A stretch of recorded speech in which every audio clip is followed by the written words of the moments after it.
Hello good evening dear students and everyone, how are you बेटा? बेटा all India quota round 3 का result declare हो चुका है। इसके बाद आप में से कुछ स्टूडेंट्स को सीट अलॉट हुई है, कुछ स्टूडेंट्स को सीट नहीं अलॉट हुई है। बेटा इस वीडियो में कुछ बड़े इंपॉर्टेंट पॉइंट्स पे डिस्कशन करेंगे और ये दोनों तरह के कैंडिडेट्स के लिए बड़े इंपॉर्टेंट होंगे, यानी कि वो स्टूडेंट जिनको राउंड 3 में एक सीट अलॉट हो गई है और साथ ही साथ वो स्टूडेंट जिनको राउंड 3 में कोई सीट अलॉट नहीं हुई है, उन दोनों के लिए इंपॉर्टेंट इंस्ट्रक्शंस जो ऑल इंडिया कोटा की काउंसलिंग से रिलेटेड है वो इस वीडियो में होंगे। इसमें हम चर्चा करेंगे कि अगर आपको सीट अलॉट हुई है तो सीट अलॉटमेंट के तुरंत बाद आपको क्या करना है। अगर आप राउंड 3 से राउंड 4 में यानी स्ट्रे वैकेंसी राउंड में पार्टिसिपेट करना चाहते हैं तो क्या आप एलिजिबल हैं स्ट्रे वैकेंसी राउंड में पार्टिसिपेट करने के लिए? यही सब बातें इस वीडियो में डिस्कस होंगी। तो ये वीडियो बड़ा इंटरेस्टिंग होने वाला है और बड़ा यूजफुल होने वाला है, तो एंड तक बने रहिएगा। बेटा इससे पहले कि वीडियो के मेन पॉइंट्स को मैं स्टार्ट करूं, आपसे रिक्वेस्ट है कि if you are new on this channel तो तुरंत बेटा सब्सक्राइब कर लीजिए और बेल का जो आइकन है उसे भी प्रेस कर दीजिए, जिससे कि नोटिफिकेशन आपको जब भी कोई नया अपडेट हो मिलता रहे। आइए स्टार्ट करते हैं। All India quota round 3 seat allotment के बाद राउंड 3 की काउंसलिंग में आपने पार्टिसिपेट किया, आपने चॉइस फिलिंग की, रिजल्ट आ गया। उसके बाद दो पॉसिबिलिटी है, या तो आपको सीट अलॉट हुई या फिर सीट नहीं अलॉट हुई। अगर सीट अलॉट हुई तो क्या करना है वो यहां पर है, इसके बारे में बात करें। अगर आपको सीट नहीं अलॉट हुई तो अगर आपको सीट नहीं अलॉट होती है तो फिर आप स्ट्रे वैकेंसी राउंड में पार्टिसिपेट कर सकते हैं। सपोज आपको राउंड 3 में सीट मिली ही नहीं, ना तो बेटा अपग्रेडेशन के थ्रू आपको सीट मिली, ना तो आपको फ्रेश सीट मिली राउंड 3 में, यानी आपको राउंड 3 में कोई सीट अलॉट ही नहीं हुई, तो फिर आप स्ट्रे वैकेंसी राउंड की तैयारी कर सकते हैं या फिर आप स्टेट कोटा की काउंसलिंग में जो राउंड 3 की चल रही है उसमें पार्टिसिपेट कर सकते हैं। तो सीट नॉट अलॉटेड, अब आप ऑल इंडिया कोटा की स्टे वैकेंसी राउंड में पार्टिसिपेट कर सकते हैं और आप स्टेट कोटा में कर सकते हैं। हालांकि स्टे वैकेंसी राउंड की कुछ टर्म्स एंड कंडीशंस है, उनको आगे भी बताएंगे, ठीक है। अगर किसी बच्चे को सीट अलॉट होगी तो उसे क्या करना है? बेटा यहाँ दो मेन पॉसिबिलिटी हैं। If fresh allotment of the seat in round 3, यानी राउंड 3 में आपको एक फ्रेश सीट अलॉट हुई है, मतलब आपको सीधे राउंड 3 में ही सीट मिली है, आपको राउंड 1 में सीट नहीं मिली, राउंड 2 में सीट नहीं मिली, आपको सीधे राउंड 3 में ही पहली बार सीट मिली है, तो इसे आप बोलेंगे फ्रेश सीट अलॉटमेंट। ऐसे स्टूडेंट्स को क्या करना है बेटे, आप क्या करेंगे, जैसे बेटा रिजल्ट आया होगा उसके बाद आपने अलॉटमेंट लेटर डाउनलोड कर लिया होगा। इसके बाद क्या करना है कि सारे ओरिजिनल डॉक्यूमेंट्स इकट्ठा करेंगे, 10th की मार्कशीट, 12th की मार्कशीट, दोनों का सर्टिफिकेट, नीट की जो आपकी मार्कशीट थी, नीट का जो आपका एडमिट कार्ड था, आधार का ओरिजिनल कार्ड, फीस वगैरह, ये सारी चीजें ले जानी है। अगर आप किसी कैटेगरी में हैं और आप किसी तरह का रिजर्वेशन क्लेम कर रहे हैं तो उसका सर्टिफिकेट, ये सारी मेन बातें ले जाने हैं। और हाँ, फोटोग्राफ, आप 20-25 फोटोग्राफ आप तैयार रखें और ये फोटोग्राफ वही होंगे जो कि आपके फॉर्म में चिपके थे तो बेहतर रहेगा। इवन कंफर्म करिए कि वही फोटो हो तो कोई प्रॉब्लम नहीं आती है। फोटो बदल जाता है तो थोड़ी बहुत झिकझाक हो सकती है जब आप एडमिशन लेने जाते हैं, ठीक है। ये सारे डॉक्यूमेंट तैयार कर लेते हैं और आपको फ्रेश अलॉटमेंट राउंड 3 में मिला है तो directly report to the college और nodal centre with the original documents and fees. Original document और फीस लीजिए। जो आखिरी तारीख है 19 तारीख है आखिरी, उससे पहले और उससे हो सके 2-3 दिन पहले चले जाइएगा। कई बार डॉक्यूमेंट्स में कुछ छोटी मोटी कमियां निकल आती हैं जिन्हें कि आप अगले 1-2 दिनों में कंप्लीट कर सकें। तो आपको कुछ नहीं करना है, अलॉटमेंट लेटर डाउनलोड किया, सीधे बेटे आप उस नोडल सेंटर पर एक कॉलेज में चले जाएंगे और एडमिशन लेंगे, ठीक है।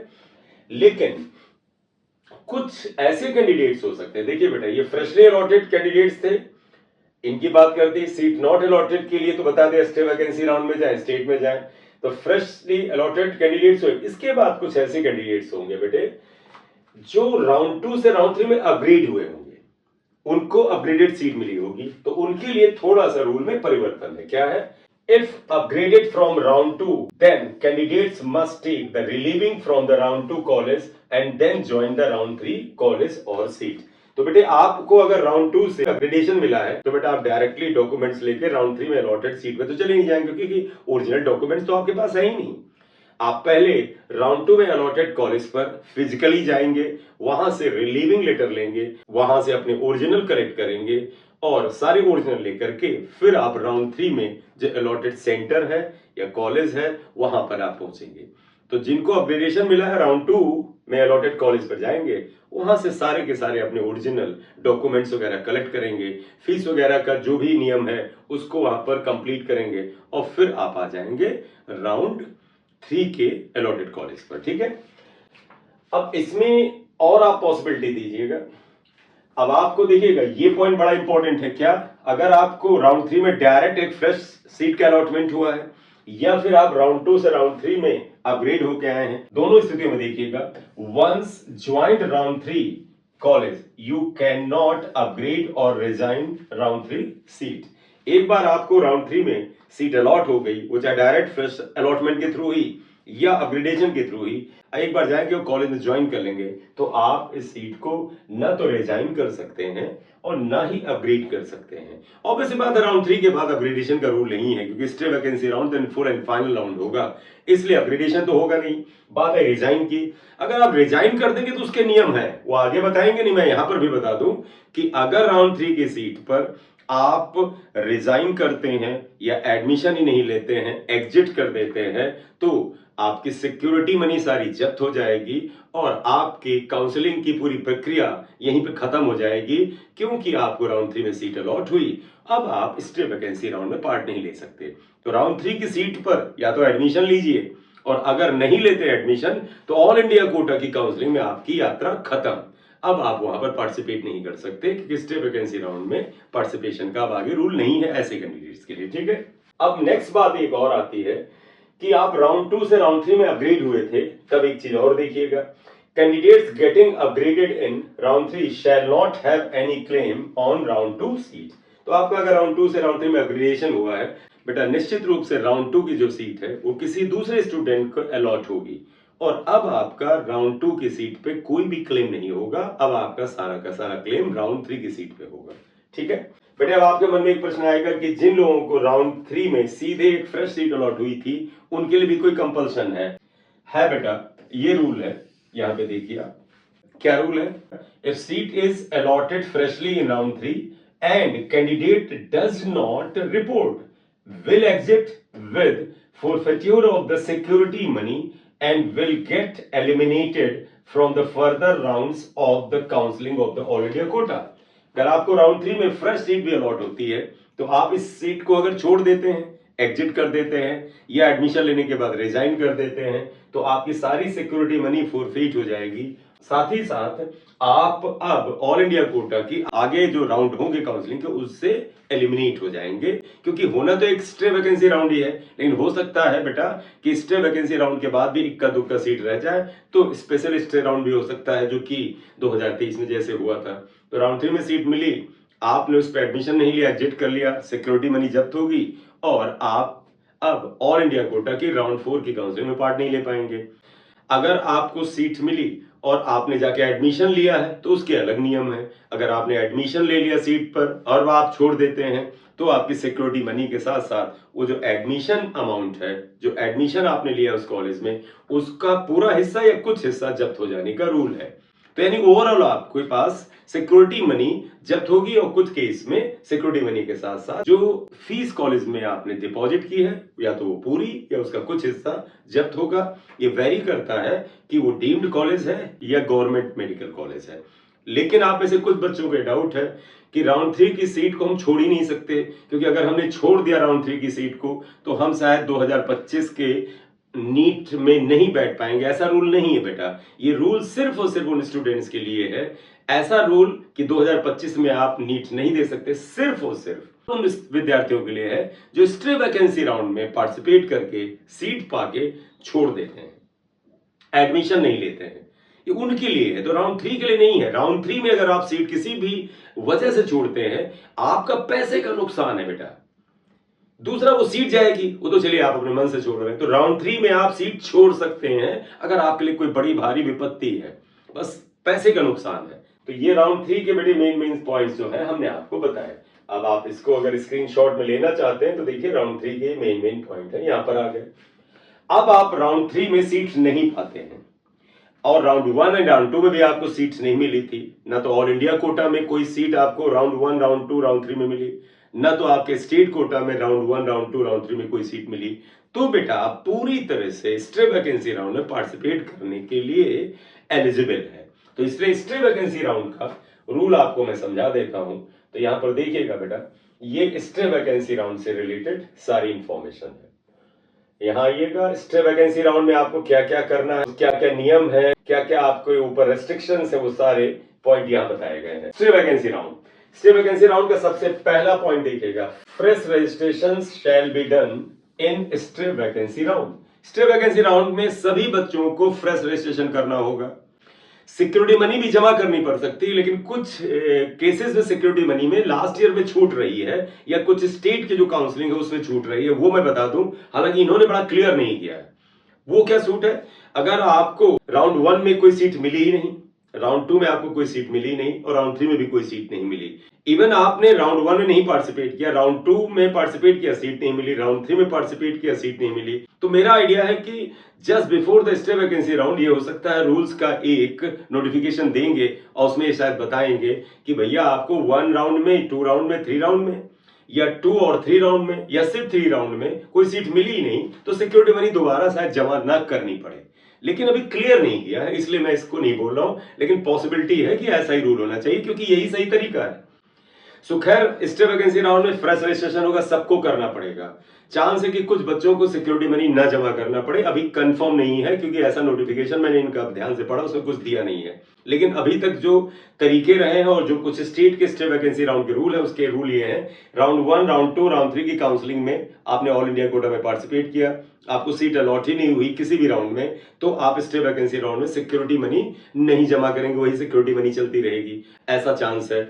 आपने राउंड 2 में पार्टिसिपेट किया, डायरेक्ट 1 में नहीं किया था, फिर राउंड 3 में पार्टिसिपेट किया, कोई सीट नहीं मिली, तो भी आपको security money stay vacancy round में नहीं जमा करनी चाहिए। अभी रूल नहीं है, मैं बता रहा हूं, ये पॉसिबिलिटी है, हो सकता है आपको ना मिले, आगे नोटिफिकेशन में हो सकता है क्लियर करें। और अगर आपने सीधे राउंड 3 में पार्टिसिपेट किया था और सीट कोई अलॉट ही नहीं हुई, तो भी हो सकता है आपको स्टे वैकेंसी राउंड में कुछ सिक्योरिटी मनी जमा ना करनी पड़े। मैंने जितना नोटिफिकेशन इनका ध्यान से पढ़ा, ब्रोशर को ध्यान से पढ़ा, क्लैरिटी नहीं है।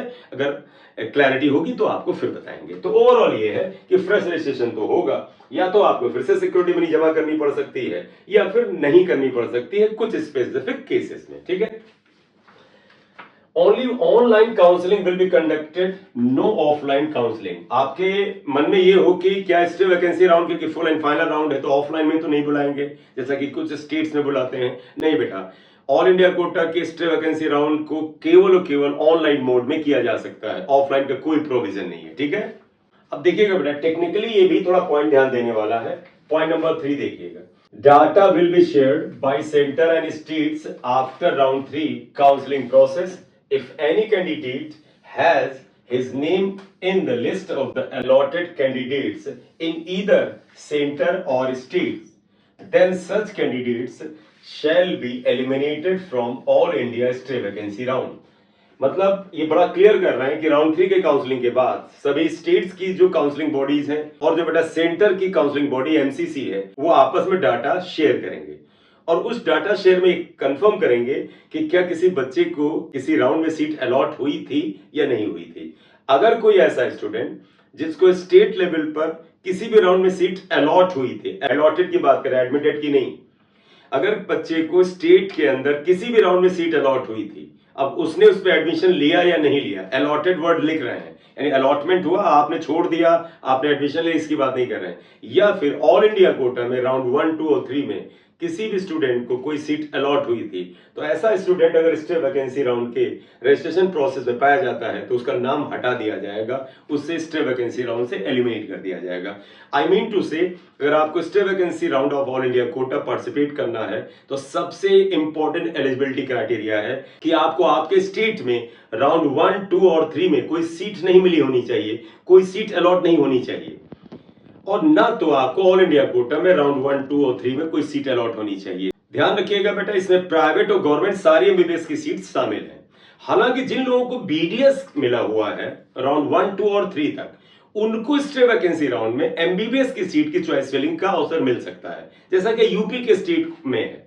यूपी स्टेट में बेटा ये रूल है कि राउंड 4 या स्टे वैकेंसी राउंड में जब बच्चा पार्टिसिपेट करेगा उसको 1, 2, 3 राउंड में कोई सीट नहीं मिलनी होनी चाहिए। लेकिन अगर किसी बच्चे को राउंड 1, 2 और 3 में बीडीएस की सीट अलॉट हुई है तो वो बेटा स्टे वैकेंसी राउंड में एमबीबीएस की सीट की चॉइस फिलिंग कर सकता है। ये यूपी स्टेट की काउंसलिंग में है, 2024 में है। तो मेरा मानना है कि ये ऑल इंडिया कोटा में भी ये रूल देंगे कि भैया आपको राउंड 1, 2, 3 में कोई एमबीबीएस की सीट किसी भी लेवल पे अलॉट हुई है तो आप नहीं पार्टिसिपेट कर सकते स्टे वैकेंसी राउंड में। लेकिन अगर आपको बीडीएस की सीट अलॉट हुई है तो आप एमबीबीएस की सीट पाने के लिए स्टे वैकेंसी राउंड में चॉइस फिलिंग कर सकते हैं, क्योंकि आपको अपग्रेडेशन का मौका मिलना चाहिए। आपको बीडीएस मिली है, अगर आपसे बुरी रैंक वाला बच्चा स्टे वैकेंसी राउंड में पार्टिसिपेट करके एमबीबीएस की सीट पा जाता है और आपको एमबीबीएस की सीट के लिए अवसर ही नहीं दिया जाता स्टे वैकेंसी राउंड में, तो ये ठीक भी नहीं है। तो मेरा मानना है कि उन्होंने क्लैरिटी इतनी तो नहीं, देखो बड़ा इतना डीप इंफॉर्मेशन तो इन्होंने दी है, लेकिन जो स्टेट में इंफॉर्मेशन उससे मैच करके कह रहा हूं कि बीडीएस सीट जिन बच्चों को राउंड 1, 2, 3 में अलॉट हुई है उनको स्टे वैकेंसी राउंड में एमबीबीएस की चॉइस फिलिंग का मौका मिल सकता है। नेक्स्ट आइएगा, if candidate is allotted any seat in stay vacancy round then he or she has to join the allotted seat. If does not join the seat, he or she will be debarred from the NEET exam for one next session year along with the forfeiture of the security money. तो round 4 stay vacancy round की choice filling करते बहुत alert रहना बेटे आपको। क्यों? क्योंकि अगर आपने कोई आधे मन से चॉइस भर दी या आपने कोई बीडीएस वगैरह का कॉलेज भर दिया और आपको लगा यार अलॉट हो गया अब हमें नहीं लेना है, तो भैया आप फंस जाओगे। क्यों? क्योंकि राउंड 4 या स्टे वैकेंसी राउंड में आपके पार्टिसिपेशन के बाद कोई भी सीट अलॉट हो गई, कोई भी सीट, तो आप उसे छोड़ नहीं सकते। और अगर आप नहीं हम तो छोड़ देंगे तो 2025 का नीट का एग्जाम आप नहीं दे पाएंगे। वो बाकायदा जब रजिस्ट्रेशन की प्रक्रिया चल रही होगी तो उसमें लिस्ट देंगे ऐसे स्टूडेंट्स की कि ये स्टूडेंट 2025 में पार्टिसिपेट नहीं कर सकते। तो बेटे ध्यान रखिएगा, स्टे वैकेंसी राउंड में तभी चॉइस फिलिंग करिएगा, तभी पार्टिसिपेट करिएगा जब आप पूरे मन से चॉइसेस को भरते हैं। आपको कोई चॉइस भरते हुए अगर हल्का सा डायलेमा लगे, आप डबल माइंड महसूस करें, तो मत भरिए बेटे, क्योंकि मिल गई अगर वो सीट तो फिर बेटा आप इस नियम में फंस जाएंगे, आप 2025 की नीट से डिबार कर दिए जाएंगे। एक और है बेटा पॉइंट जो इंपॉर्टेंट है, if candidates did not get any seat in round 1, 2 और 3 counselling in all India and state quota can participate. तो ये तो मैंने बताया कि आपको राउंड 1, राउंड 2, राउंड 3 में कोई सीट अलॉट नहीं हुई, ना स्टेट लेवल पे ना ऑल इंडिया लेवल पे, दे कैन पार्टिसिपेट। यहाँ ये नहीं है क्लियर कर रहे हैं कि they have to deposit security money also और नॉट। ठीक है बेटे, तो इस वीडियो में बेटे आपको मैंने बताया कि राउंड 3 से सीट अलॉटेड स्टूडेंट और नॉट अलॉटेड को कैसे काम करना है, और इसके साथ ही साथ अगर स्टे वैकेंसी राउंड में जाना है तो आपकी क्या एलिजिबिलिटी है, किसको पार्टिसिपेट करने का अवसर मिलेगा, किसको नहीं मिलेगा। सो माय डियर स्टूडेंट्स, इस वीडियो में इन्हीं पॉइंट्स पे चर्चा करनी थी। इनमें से अगर किसी पॉइंट पर आपको कोई क्वेश्चन पूछना है तो कमेंट बॉक्स में पूछ सकते हैं। आप अगर चैनल पे बेटे नए हैं तो काइंडली इसे तुरंत सब्सक्राइब कर लीजिए और लाइक का बटन दबा दीजिए, और साथ ही साथ बेटा बेल के आइकन को प्रेस कर दीजिए जिससे कि नोटिफिकेशन आपके पास आता रहे। Thank you very much for watching the video. This is M Singh Sariya. Thank you very much.